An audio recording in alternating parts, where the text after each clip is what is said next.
Hello, all, and welcome to an important session on public speaking brought to you by Mrs. Chair Sylvia Nabi. We are going to start straight away with the definition of public speaking. It can be defined as the process of communicating information to a live audience. And to get on, we are going to start with section A, which is the open and close aspect, and then section B, the on-stage aspect. Under section A, we are going to be looking at the starting strong and then ending with power. Under section B, we are going to be looking at the wardrobe, the mental presentation, the setup, the voice and presence. And starting with section A of the preparation process, we are looking at open and close, and specifically on how to start strong, because starting strong will help captivate the audience attention when well started. And therefore, how do you start well? The 4 ways include delivering a dose of the drama. I mean, starting in a very intriguing way that might want to pull the audience attention. You need to ignite curiosity, like trying to make them want to learn more and get more interested. Thirdly, there is need for a compelling slide, an interesting video, or a captivating object. And fourthly, it is important to tease and try to give an appetizer of what is coming without necessarily releasing the whole package. We are going to look at how to also end strong, because it's important as it gives a memory which is illustrative of a happy ending. There are therefore 7 ways to end with power. We are talking about the camera rollback, trying to bring into the picture a rundown of all what has been said, and calling the audience to action, being able to show a personal commitment of the willingness to engage, being able to portray your values and vision, and satisfying encapsulation, that is trying to reframe the whole story in a technical way that is really quite interesting. You need a narrative symmetry, and there is also the need for a lyrical inspiration. Let people not just hear ordinary words, but let the words carry the power of being able to inspire them to become creative. We are therefore going to continue with section B, which is the on-stage aspect. The first to be examined at this point in time is the aspect of the wardrobe, because the saying normally goes that you will be addressed the way you dress, and therefore it is important to consider your dressing very critically. The things to consider, therefore, when preparing an outfit for a public speaking occasion, it requires you to consider the dressing code of the environment. Everyone cannot be going on red and you go on black. It is also good to consider the environment and other applications, like maybe a battery pack that might need to fit neatly in your belt. It is also good to be presentable, considering neatness and ironing of your dresses. How you can therefore use it to boost your confidence. It is important to conclude with this saying by Kelly Sturzel: make an early commitment to an outfit you'll feel great in. And secondly, focus on your ideas and not your clothes while on stage.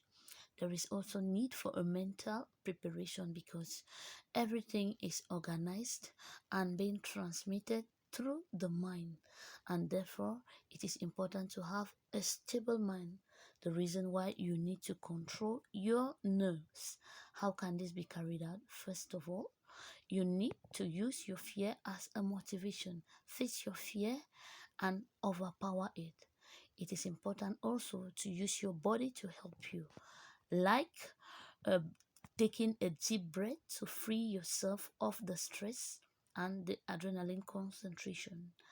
Also, Avoid going as on an empty stomach because it might help worsen the whole situation. It is also important to ensure you are well hydrated by drinking water. Also, remember the power of vulnerability and work on it. It is important to find friends in the audience, about two or three, that can really give you the attention and can portray a sense of confidence that will encourage you to want to move ahead with a lot of anxiety and motivation. You need a backup plan to be like carrying a script or a write up that might permit you to be able to get back the points to refresh your mind in cases where you forget. You need to focus on what you are talking about so that you don't get distracted unnecessarily. The next aspect, which is also very important, is on the type of setup you will want to use for a public speaking presentation. There are a lot of varieties depending on how comfortable you are and on the environment and the kind of occasion. You might use a comfort backup. You might use slides like what I'm doing now. You might use handheld note cards to remind you about the main points. You might want to use a smartphone or a tablet to browse through the points. You might use confidence monitor to avoid you turning around when you are about changing slides. You can also use a teleprompter that will help you to read words that will be visible to you but unvisible to the entire crowd and make them feel you are focusing on them. You can use an obtrusive lectern. All are really very instrumental in helping you facilitate a public speech. It is also important, this aspect of voice and presence. You need to give your words life because it is not just an ordinary word that is being spoken, and that is what gives a power on the spoken word over the written word. The ability of it to drive inspiration through your brain and make this word creative and at the same time innovative. It is therefore important that you give your information the life that it deserves. Firstly, you need to speak with meaning. It means you need to frame your words technically and be able to constitute it into a message that is understandable. Secondly, you need to recruit your body, talking about your gestures and body articulation. It is very important because it paints a mental picture that will help the person remember what you said vividly. The last point, which is not the least, do it your way. Be natural. Be yourself.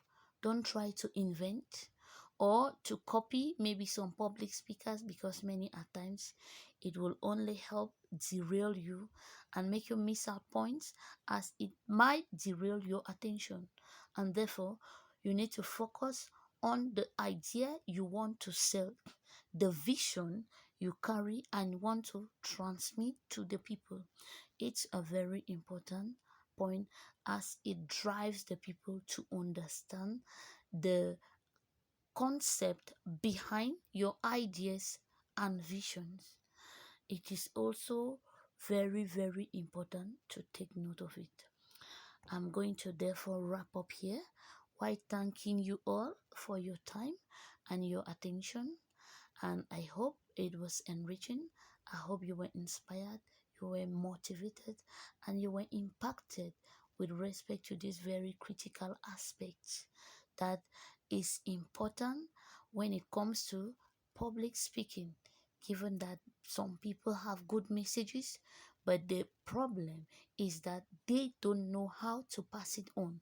Having a good message is one thing, and being able to transmit it in an understandable and meaningful way is another thing. So, the reason why I call on you to take this lesson very seriously, which is so enriching and at the same time realistic.